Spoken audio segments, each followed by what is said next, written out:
क्या एनआईओएस से डीएलएड के छात्र परीक्षा दे पाएंगे या नहीं? बहुत बहुत बहुत ज्यादा पूछा जाने वाला ये सवाल है। इसके बारे में हम थोड़ा सा समझते हैं। देखो, पहली बात, आपको एक न्यूज भी मैं दिखाऊंगा।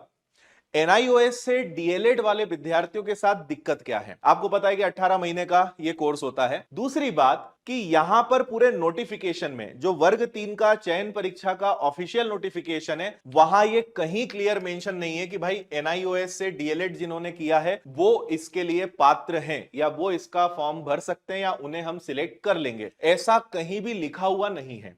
तो ये, क्योंकि अब ऑफिशियल ही नहीं लिखा हुआ है, तो इसको दावे के साथ कहना मुश्किल है कि ठीक है भाई एनआईओएस से डीएलएड वाले फॉर्म भर दो, आपका हो जाएगा। ये कहा नहीं जा सकता है। दूसरी बात कि ये इशू और भी दूसरे राज्यों में था, तो पहले इसमें सुप्रीम कोर्ट ने भी रोक लगा दी थी। 29 जनवरी 2025 दैनिक भास्कर पटना की मैं न्यूज आपको दिखा रहा हूं। पुरानी न्यूज हम आपके लिए निकाल के लाए ताकि आपको पता रहे। तो एनआईओएस से 18 माह के डीएलएड को एनसीटी ने किया वैध। इसके पहले सुप्रीम कोर्ट ने इस पर रोक लगा के रखी थी कि भाई ये बच्चे मान्य नहीं होंगे, लेकिन बिहार राज्य में जो है इसके लिए उन्होंने कर दिया परमिट कि ठीक है भाई, हम एनआईओएस से जिन्होंने डीएलएड किया है उनको अब हम काउंट कर लेंगे। तो ये राज्य टू राज्य डिपेंड कर रहा है, ऐसा कोई पूरे इंडिया के लिए नियम नहीं बना है। तो बिहार ने इसको एक्सेप्ट कर लिया है। जैसे उत्तराखंड के बारे में यहां लिखा है तो इन्होंने लिखा है कि भाई वहां पे ये मान्य नहीं है। मध्य प्रदेश में भी अभी इसको लेकर कोई क्लियर गाइडलाइन नहीं है कि एनआईओएस वालों को जो है वो एक्सेप्ट कर ही लिया जाएगा।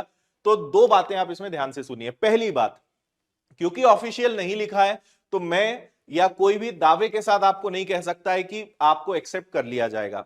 लेकिन हो सकता है कि अभी एग्जाम हो, आगे रिजल्ट आए, डॉक्यूमेंट वेरिफिकेशन हो, तब तक ये नियम आ जाए या कुछ ऐसा हो जाए कि भाई इनको भी मान्य कर दिया जाएगा।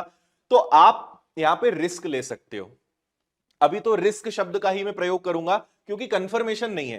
तो अगर आपने एनआईओएस से डीएलएड किया है, आप इसका फॉर्म भर दीजिए, आप परीक्षा देने चले जाइए। डॉक्यूमेंट वेरिफिकेशन के समय हो सकता है कि एक्सेप्ट कर लिया जाए।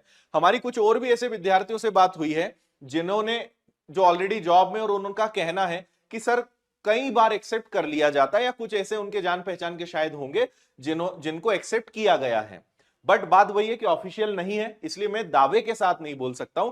पर आप अगर मेरा पर्सनल सजेशन मांगेंगे तो मैं ये कहूंगा कि आप फॉर्म भर दो, एग्जाम तो दे दो, आप रिस्क ले लो, हो सकता है कि एक्सेप्ट कर लिया जाए। तो आपके पास यही एक ऑप्शन है, या कुछ ऑफिशियल आएगा तो फिर हम आपको बताएंगे, या हो सकता है कि उस समय ऐसा कुछ हो जाए। तो बेटर है कि एग्जाम तो दे दे, ज्यादा से ज्यादा वो बाहर ही करेंगे।